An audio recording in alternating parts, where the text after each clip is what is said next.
This is Andi Purewal for Boxing Social in association with Betfred, and I'm delighted to be joined by Tom Loeffler over Zoom. Tom, first and foremost, how are you doing?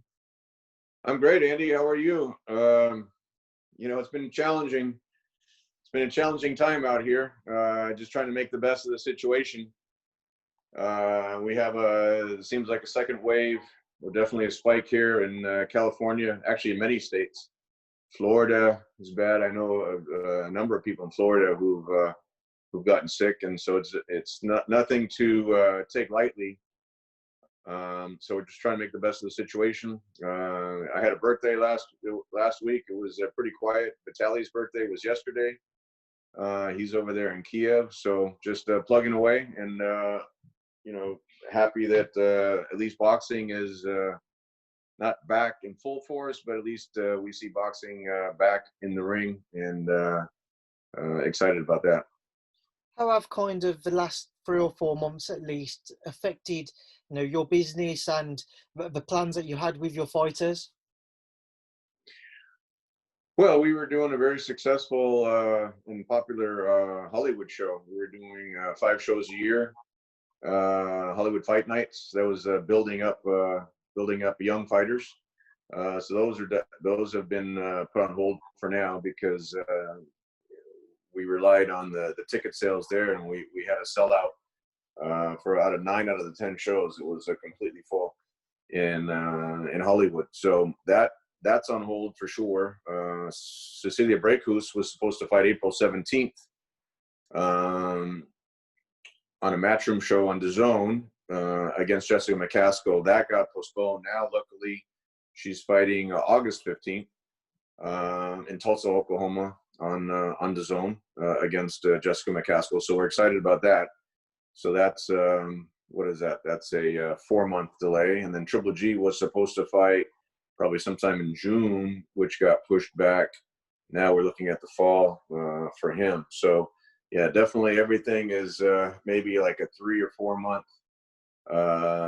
pushback, but hopefully this gets better, and then hopefully we get back to a regular schedule. Probably about halfway through kind of lockdown, and when the COVID crisis was certainly maybe at its peak originally, I was asking various people, how do you think fighters will react to possibly having to take a smaller purse than what they would have done before COVID? How have kind of your interactions with your fighters been about that? Do you think we will have to see fighters take a smaller purse as kind of the world recovers from what will lie ahead? That's a good question, Andy. And I think different fighters will react different ways. Some fighters that were, had guaranteed television contracts, that's one thing. But if a contract was from a promoter which relied on ticket sales, sponsorship sales, different revenue streams, which will be greatly reduced under the COVID situation, I think fighters have to be realistic about that and take that into consideration. Some fighters might say, I'm not going to reduce my purses, but then they might have to wait. Like Cecilia, for example, she was in Big Bear since January. If you can imagine, Andy, starting from January, and she stayed the entire time training in Big Bear, California, high altitude, pretty much by herself, which was very safe under the COVID situation. But had she flown back to Norway, she probably couldn't have come back to the United States in time to start training or for this fight. So it was actually smart on her behalf, especially for her career.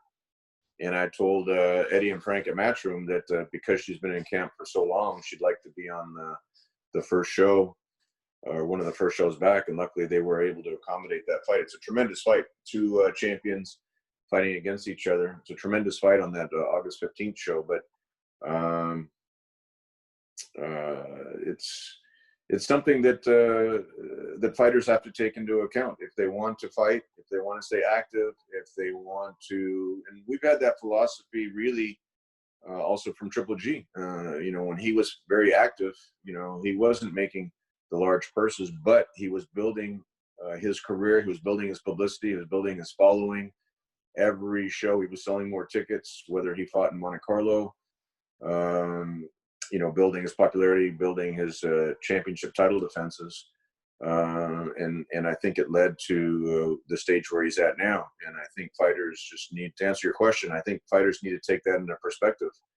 I heard Bob Arum give a quote that if the fighters don't want to fight for some type of renegotiated purse or whatever it is, then they can wait. And, you know, that's the reality. Unfortunately, that's the reality that affects the fighters and the promoters, even the television networks. You know, so I think everyone has to factor in this new COVID situation into their negotiations. Just before we do come on to kind of, you know, Cecilia and, you know, Triple G and what have you, just to keep on this financial topic. Obviously, we saw over social media Amanda Serrano, Eddie Hearn, Ludi Bella kind of exchanging messages about her possible fight with Katie Taylor, which is obviously, you know, it's not happening now. What was your thoughts on all of that, and especially because it came out in public? Well, it's hard for me to comment on the specifics. I don't know the specifics. I think the fight with Amanda Serrano and Katie Taylor was a tremendous fight. I think it was a 50-50 fight, or maybe a slight edge to Katie being there in the UK. But I think it was a great opportunity for Amanda. I don't know. Again, it's hard for me to comment on it, and I hate to comment on other people's situations, not knowing what the behind-the-scenes details were. Just from an outside perspective, I would have liked to have seen that fight happen. I think it would have been, even if Amanda lost that fight, I think it definitely would have raised her profile quite a bit. And so we would have loved to have seen that fight happen. You know, the fight with Cecilia BRAEKHUS and BRAEKHUS-McCASKILL, that's going forward. And it's part of this Final Four elimination tournament, where if Cecilia wins and if Katie wins, Katie's in a tough fight. They didn't cancel the Amanda Serrano fight and then take an easier opponent. Delphine Persoon is a very tough opponent, and so. But if they both win and the winners fight each other, that's massive for female boxing. So again, it's hard for me to comment. I saw just on the social media back and forth, it was a financial thing. Probably that should have been taken into consideration if Amanda really wanted to take that fight. I know the venue changed to the UK or to you know, that fight camp that Eddie has set up. But I think the opportunity would have been great for Amanda to take that fight. And if she had beaten Katie Taylor, I mean, then her career's in a whole different stratosphere. Let's obviously touch on that kind of that mini tournament, that Final Four tournament, and take me back to kind of how the idea came about and the concept. Well, to Eddie's credit and to Matchroom's credit and DAZN, they see the value in female boxing. And Cecilia signed an agreement with Eddie, and you know, she's considered the best pound for pound female boxer, at least from Ring Magazine standpoint, and what she's accomplished. If you can put it in perspective, Andy, great Joe Louis had 25 consecutive title defenses. And I know people will get upset if you compare female championships to what Joe Louis accomplished, but if you look at the number of title defenses, and as long as Cecilia has been doing this, she currently has 25 title defenses. And if she's successful, August 15th, then she could break Joe Louis's record and write more history. I mean, Cecilia is really a special, what should I say, just a very unique individual in the sport of boxing, where she was a world champion, unified world champion, and she couldn't fight in her home country of Norway. And Norway is a very sports-oriented country, and so she could fight, defend her titles everywhere. And she actually fought single-handedly to get the prime minister of Norway to actually lift a 35-year-old ban on professional boxing, and she was successful at that. She fought in her home country, Norway, selling out 10,000-seat arenas in Norway. But then she chose to move her career over here to the United States. She broke the glass ceiling on HBO, 45-year history on HBO, no female boxing, and Cecilia BRAEKHUS was the first female fighter that HBO had agreed to put on, thanks to Peter Nelson at the time. So she's really a trailblazer. And what she's accomplished. There's a lot of great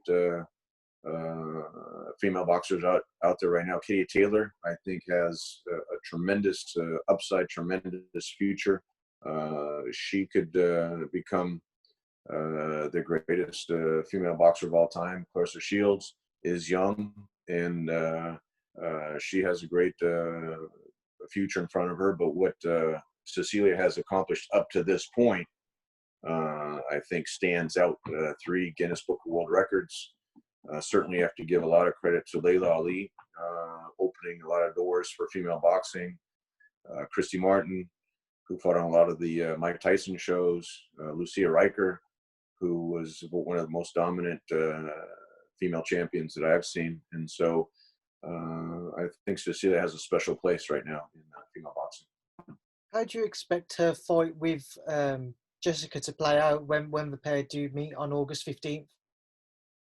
Well, I was up in camp last week to visit Cecilia and Abel Sanchez up there, and she looks in tremendous shape. This is only her 2nd fight with Abel. Anytime you have an established fighter so experienced as Cecilia, changing trainers or working with a new trainer, there's always a period, an adjustment period.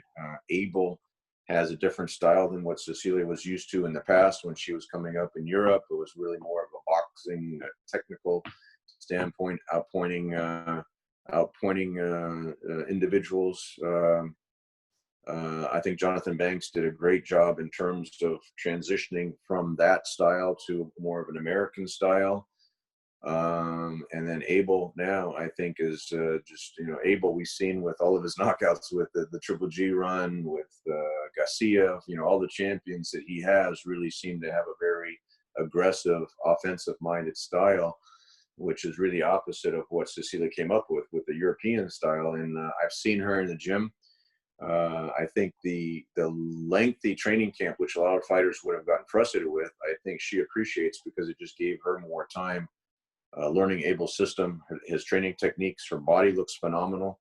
If you see some of the training footage that's going to come out, I think she's in tremendous shape.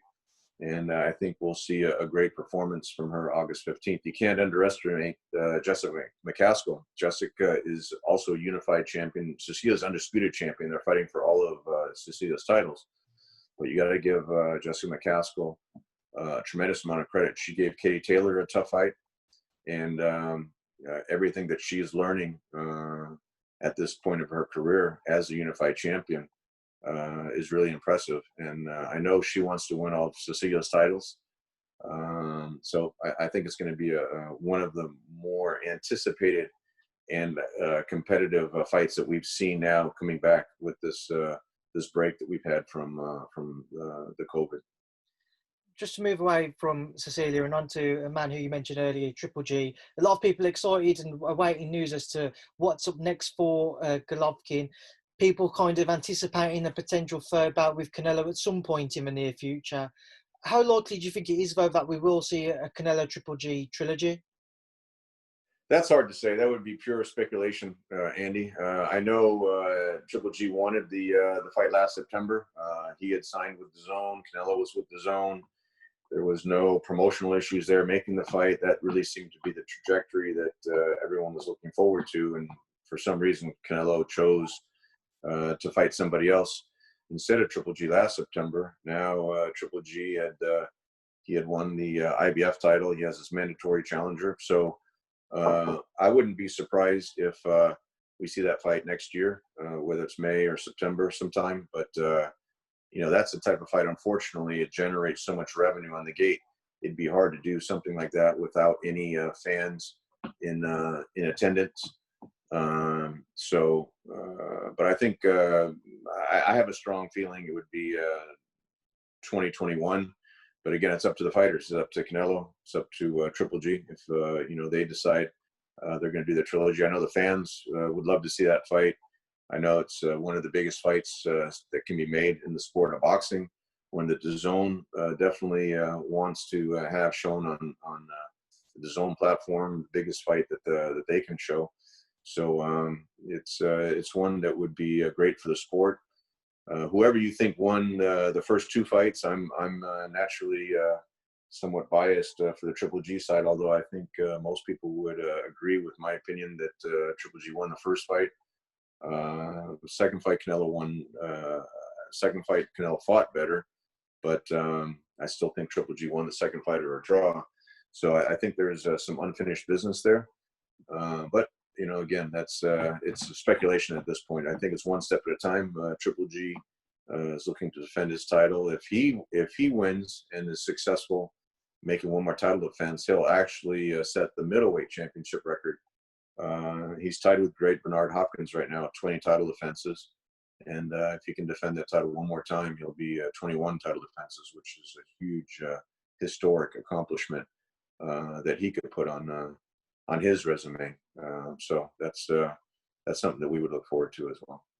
Just on the Canelo front, some British names which have been linked with him and seem to have like a lot of strong interest there, and some strong rumours that either one of Jason Quigley, John Ryder or Callum Smith may well face Canelo next. What are your thoughts if you was to see Canelo versus one of those three names? I've had a lot of respect always for the Smith brothers and what Callum Smith has accomplished. He's a huge super middleweight. So I'd personally like to see that fight. Triple G went over to the UK and fought Kell Brook. He was supposed to fight Billy Joe Saunders, and then he was supposed to fight Chris Eubank Jr. And then when both of them wouldn't commit to fighting Triple G actually in their home country, which was a little bit odd, but Triple G was willing to go over there and he wanted to open up the UK market. He appreciates the UK boxing fans. So they had a great reception for him. He actually sold out the O2 arena with the fight with Kell Brook. We always give Kell Brook a lot of credit for he was the best welterweight at the time. He moved up 2 divisions to fight Triple G, and selling out the O2 arena, I think that really skyrocketed Triple G's popularity over there in the UK market, which is hugely important for a international star like Triple G. But I'd like to see Canelo and Callum Smith if there's any way to make that fight. I think that would be a very competitive fight. I think Callum brings a lot to the table. Physically very big guy. We had also had thought about Callum for Triple G if he ever fought at 168 pounds, but I think that could be an interesting fight for Canelo. You just mentioned potential for Callum and Golovkin, and you've mentioned it if Triple G ever moved up. I've spoken to both Callum and Liam, and both have said that Liam at 160 or Callum at 168 would more than happily be up for a bout with Triple G. Are either of those two guys, would that be of interest for you if something could be agreed? It's hard to single out any particular fighter. Really, the talk at the time at 168 pounds was either Chavez Jr., which would have been a huge fight over here in the United States back when Chavez Jr. was at his peak and an extremely popular fighter, especially with the Mexican boxing fans, who also Triple G has established a huge Hispanic fan base here in the United States. But also, if you remember the fight with Carl Froch, I kept texting and calling Eddie back then about the fight with Carl Froch. Triple G would have moved up to 168. I think that would have been a massive fight at Wembley Stadium. Carl has proven that he could sell out Wembley Stadium, and I thought a Triple G fight at that time would have been a huge fight. And then after that, it just seemed like then he was, when we couldn't make those two fights, he was just focused on making his middleweight championship defenses. He makes 160 pounds easily. He's never missed weight. And so it's hard to speak specifically on either Callum or Liam Smith. The plan right now is going to make his mandatory title defense and then see what happens with the Canelo fight. And then you go from there. But it's hard at this point, Andy, with the way things are in boxing, it's hard to speculate too far out in the future. So I think he's just focused on that and see what happens down the road. With every answer you give, Tom, you always give me something to go off, which kind of leads me away from what I want to ask next, which is brilliant. You just brought up Froch, and I think I, as much as anybody else, would have loved to have seen Carl Froch versus Gennady Golovkin, no matter where it was. How big of a fight do you think, the boxing world missed out on there by not being able to see the pair in the ring?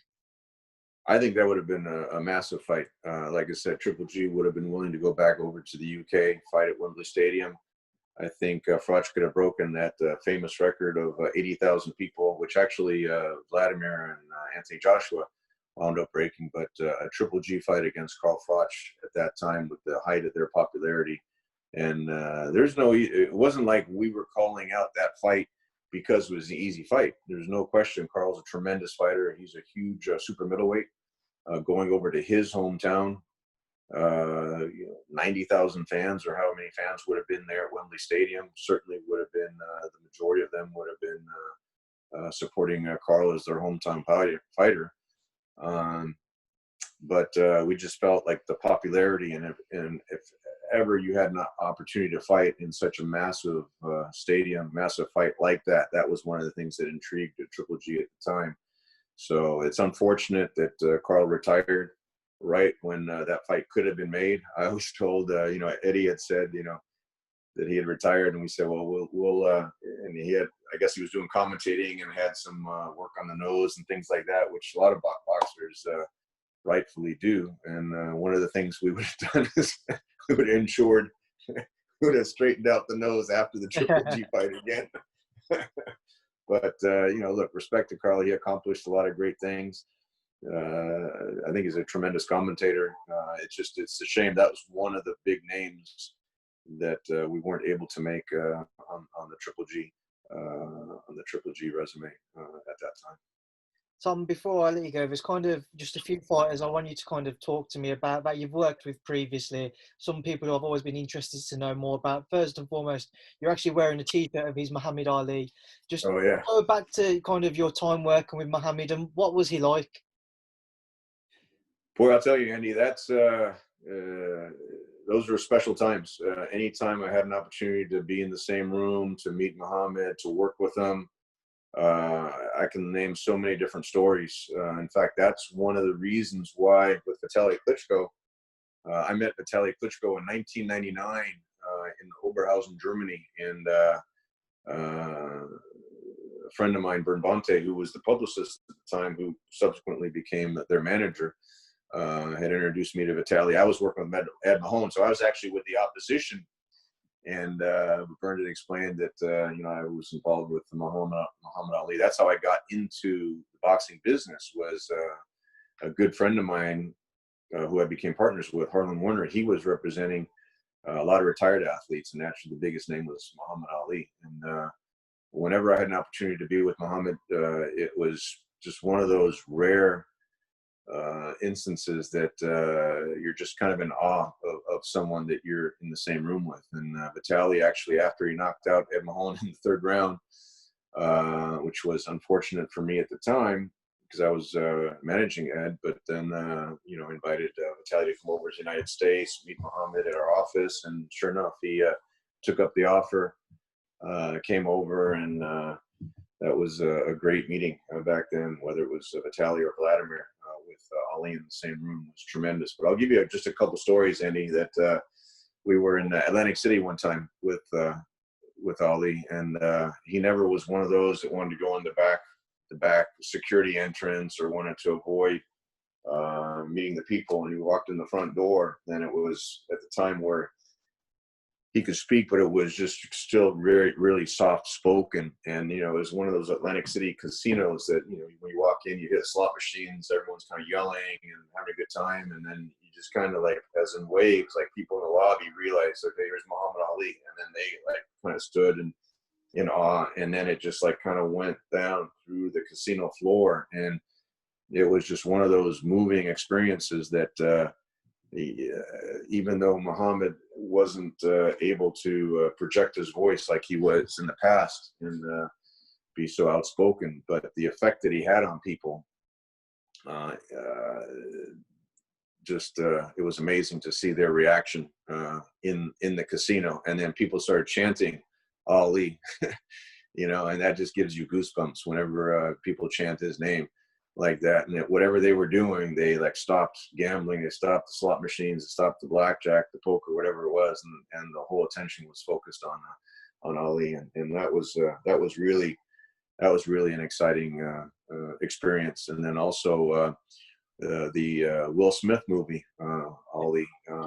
We arranged the appearance or the premiere in Germany for Muhammad to fly over there. It was a 3-day weekend in actually a small city. It was in former East Germany, in Riesa, and the mayor of Riesa wanted to kind of compete with some of the bigger cities, and he said, well, if I can bring Muhammad Ali to our small city over here for the premiere of the Will Smith film, the German premiere of the Will Smith film, they thought that would put Riesa on the map to compete with Munich or Frankfurt or Berlin, some of the bigger cities, and we flew over there, and same thing. So Muhammad, it's jet lag. It's 9 hours. I always, the first couple of days when I fly to Germany, which I've been to many times, it always takes a few days to get used to. And I remember after a long program of appearances and meeting with some of the different sponsors and things of that nature,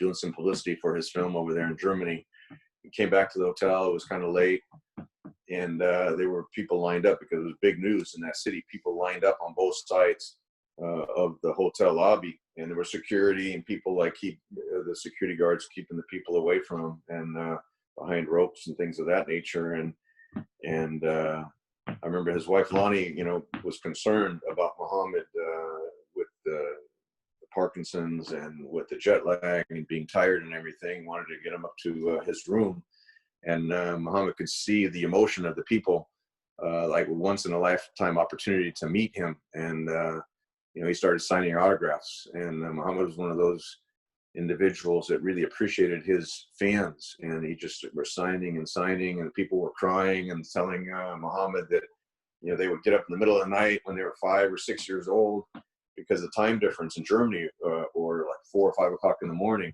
with their father. And it just brought back all these memories of being with their father, watching boxing, watching Ali on TV, and the emotion of these people in Germany, which again used to be East Germany, where they weren't even supposed to watch his fights on TV. And that was a very moving trip as well. So anytime I had to be together with Muhammad, it was such special times that it's really hard to put into words, but it was really very moving for me. It'll certainly be hard to follow that up now, but just another guy I wanted to touch on and to get your thoughts on, a man who many consider to be one of the greatest defensive fighters of all time, James Toney. Just once again, just talk to me about, how special was James to work with, Tom, and what was he like? Well, James is a very special individual. I would say probably one of the most athletically gifted and talented, just natural talent to be in the boxing ring. I mean, the way he moved in there, the way he could roll with punches, the way he could counter punch. I mean, that was a special experience working with James. I think I worked with him for maybe 4 or 5 fights. It was after he lost the Roy Jones fight. I remember it was the 2 Montel Griffin fights. There was a fight out here in Palm Springs. Richard Hardface Mason. I remember that specifically because I still have his trunks hanging in my office, and they're signed and everything like that. So James was extremely gifted. I would say at that point of his career, he was having challenges with his weight and his discipline, and that always, I think it held him back. Everything that James accomplished could have been to a much higher degree, even the Roy Jones fight, if he just had the discipline and being able to get his weight early on in his training camp, getting his weight at a certain level. That's where a guy like Triple G, for example, extremely disciplined, always training, always in shape. And James just at that point really liked to eat. And so he didn't have that self-control that you need when you're fighting in a certain weight. And that's why he kept moving higher. He went from middleweight to super middle to light heavy. And then but when I was working with him, he fought a couple times at cruiserweight. Then naturally he won at heavyweight. But just to get back to his athletic abilities, he was what a lot of people don't realize is he was a tremendous quarterback, American football quarterback in high school. and then he chose to go into boxing, and he was tremendously talented. Like I said, naturally gifted. I really think had he been more disciplined, the Roy Jones fight would have been different.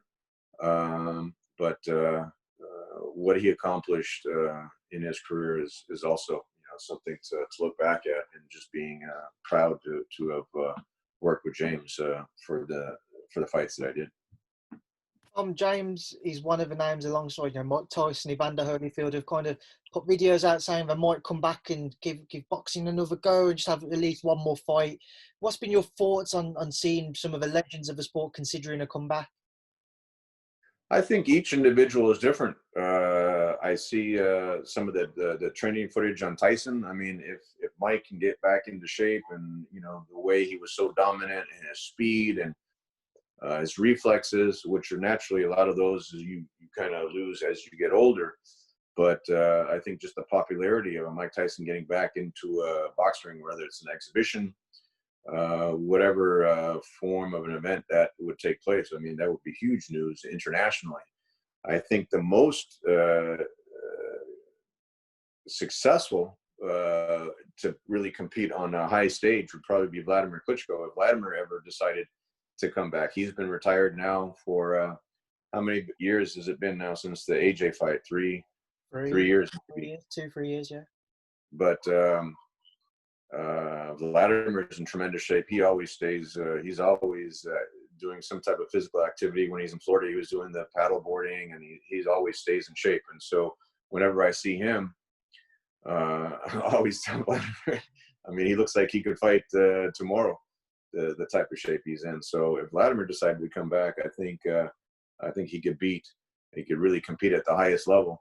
Naturally, someone like Tyson or Holyfield, it really depends on where they're at in their stage of the career. Naturally, the name recognition, I think, would be a huge publicity for them. But it really depends on where they're at in their individual careers. I know Shannon Briggs was talking about fighting again. If James is talking about fighting, it really depends on where they're at as far as their competitive abilities. If they fight other individuals that are maybe similarly matched, then I don't see anything against it if they have all the right medical protocols in place. I know California has, if you're over 38 years old, they have some additional tests. So that's the one thing you don't want to see: an older fighter come back and then somehow get injured after becoming so popular. But I'm a huge Mike Tyson fan, so I would love to see him come back and whatever he does. I think he, with his punching power that he had and everything like that, that's the thing that you lose the last is your punching power. So I think there still could be some great publicity, some great waves that some of these older legends could make in the sport of boxing. Tom, the final two names I just wanted to ask you on. You mentioned one just there, Vladimir Klitschko. Obviously working with both of them, Vladimir and Vitali. What's the biggest differences between the pair? Vladimir definitely is more of a classic style boxer. He won the Olympic gold medal, Olympic championship in '96. In fact, there was a connection with Ali also, where Muhammad famously lit the torch in Atlanta Games 1996, where Vladimir won the gold medal, and then I wound up working with both of them. So that was a big coincidence there. But Vladimir is more of a classic school boxer. Vitali was a kickboxing world champion. A lot of people don't realize that he was actually a world champion in kickboxing before he even went into boxing. So Vitali is one of those guys that very unorthodox style. He had the tremendous fight against Lennox Lewis. He always kept his jab arm down and would bring it up, and just did a lot of things wrong in the ring. But for him, it was very successful. He had a tremendous trainer with Froch, and he has a connection with the UK fighters. He beat Herbie Hyde in the UK, where he was a big underdog, and a lot of people didn't know who Vitali was at the time. And Herbie was a big puncher, so he beat Herbie. Then he beat Danny Williams, actually, and then he had the fight with Lennox, where he was actually winning 4 rounds to 2. I think if they would have let that fight go on, he would have won that fight. If you look back, Lennox was pretty exhausted after that 6th round, but look, he had a huge cut that the doctor decided to stop the fight on. I know Vitali wanted to keep fighting. There was some great photos of him standing on the ropes. Blood was dripping down his face and raising his arms to the crowd, and they're cheering. And so I think Vitali really ingrained himself, kind of as that hero. Vitali's one of those guys where I don't think he cared who he fought, where he fought, when he fought. He just liked to fight. Vladimir was much more regimented as far as everything had to be a certain way. And he always wanted to have like the same routine for his fights. And I think that would be the biggest difference between Vitali and Vladimir. My final question, obviously you mentioned Vladimir's, he has over social media teased as to whether or not he'd come back, and then he has fairly swiftly kind of made it clear that he was just joking. But let's say he was to fight Alexander Usyk, how big of a fight do you think that would be in Ukraine? Boy, I never really thought about that, because they're actually, Usyk is with K2 Promotions, where Vladimir and Vitali are the owner of that. It's actually K2 Ukraine, which is run by Alexander Krauser, a good friend of mine. I think Usyk is one of the most talented fighters that I've ever seen in the ring. I mean, what he's accomplished at cruiserweight and moving up to heavyweight now. I mean, it's still a little bit unproven at heavyweight, but just his personality, his sense of humor, his boxing IQ, I think, is just off the charts. Southpaw, also an Olympic, Olympic boxer. Just what he's accomplished both in the amateurs and in the professionals is not easy. And just to touch back on Vladimir's career for a minute is I think both Vitali and Vladimir accomplished something very unique in boxing. Vitali, in the sense, if you remember, that he had to retire because of all those injuries, whether it was his knee, his shoulder, his back. He had so many injuries that kept him out of boxing. He came back after 4 years, where a lot of fighters, if they don't fight for a year, they say, okay, I want 2 or 3 tune-up fights just to get back into a competitive level or world championship level. And after 4 years not fighting, Vitali goes straight back in and wants to get his WBC heavyweight championship back from Sam Peter, the existing world champion. So I think that's a huge accomplishment, taking your title back after not fighting for 4 years against the current world champion. And Vladimir, you got to give him credit for not only winning the heavyweight championship, but the fact that he was able to keep it so long. I think he has the record for the longest reign as a heavyweight champion over his entire career. And then so many title defenses. Like I said, Vladimir was always very systematic. He had a tremendous trainer with Emmanuel Stewart, and then making the transition to Jonathan Banks, like I mentioned before. It takes, whenever you have a long-term trainer like that, it takes a couple of fights. Even when Vladimir made the change from Fritz Tunick to Emmanuel, it took a few fights for them to really get the chemistry and to get the sense of what to expect from both sides. And I think the success that Vladimir had under training under Emmanuel Stewart was tremendous, because people were criticizing Vladimir, like his confidence was shot and he couldn't take a punch after the Lehman Brewster fight and the Corey Sanders fight, that type of thing. And for Emmanuel to kind of get him back on track and then go on that long championship run, historic championship run, is tremendous. And Vladimir was, he was kind of joking with me when we were texting back and forth. It's like, it's one thing to win the title, but to defend it so many times, I mean, it really is like a whole structure that he had in place from his training camp, from all the people that were around him, and then fight camp preparation, fight week preparation, fight night preparation. Everything was just a regimented thing for Vladimir, and it was very successful wherever he fought.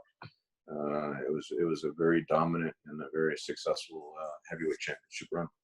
I promise this is my final question now, Tom. How would you rate the chances of us seeing Vladimir back in the ring? Boy, from a fan and someone who knows him, I would love to see him back in the ring, but I can't really handicap it. I think it could go either way. Like you said, sometimes he'll tease on social media. He's training and he can, you know, beat these guys and take his title back. And other times you talk to him and it's just like one of those things, just staying fit. But I don't know. I'd really love to see him break George Foreman's record, where George came back and won a heavyweight championship at the age of, what was it, 45, 44, 45.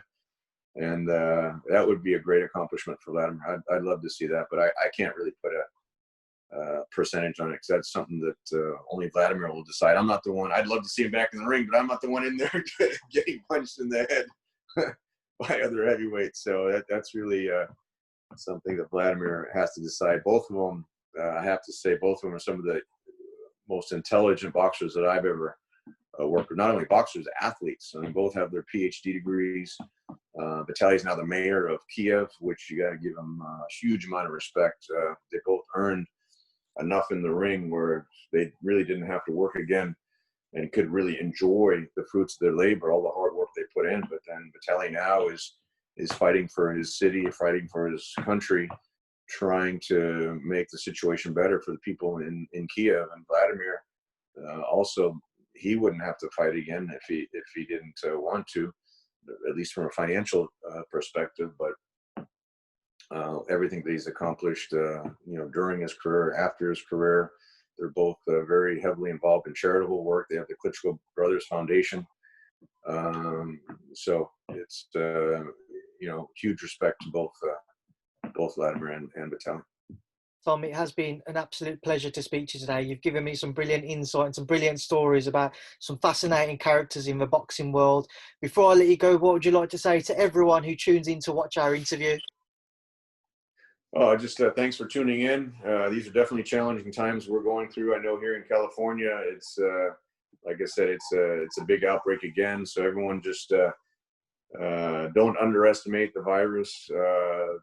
Stay safe, stay healthy, make the best of the situation. You got to stay positive, and you know, we'll get through this, and hopefully we'll be back as soon as possible. We'll be back to regular boxing, regular sporting events with fans back in attendance. But in the meantime, just respect what this is all about, and it really gives people should take the opportunity to reflect on some of the things that I know. For me, I was always traveling so much, Andy, when Triple G was fighting, or Chocolatito, or whoever, you know, we were working with at the time, just traveling all around all the boxing conventions. And now having been home and not on an airplane for how many months now has it been? Since the beginning of March. What is that? Now we're in the middle of July, so 4 months. It's really something I've never really been through since getting involved in boxing. And you got to look at these opportunities, take advantage of these opportunities to maybe focus on some other things. And when you're caught up in all the day-to-day activities of your normal life, and really appreciate the loved ones, spend some more time with the family and the people around you that really mean a lot to you. Tommy, this honestly has been a pleasure to speak to you. I'm sure I'll speak to you soon as well. Stay safe. It'll be brilliant to do this again in the near future. Thank you for speaking to Boxing Social. Great, thanks, Andy. It's great to talk to you, and stay safe over there. All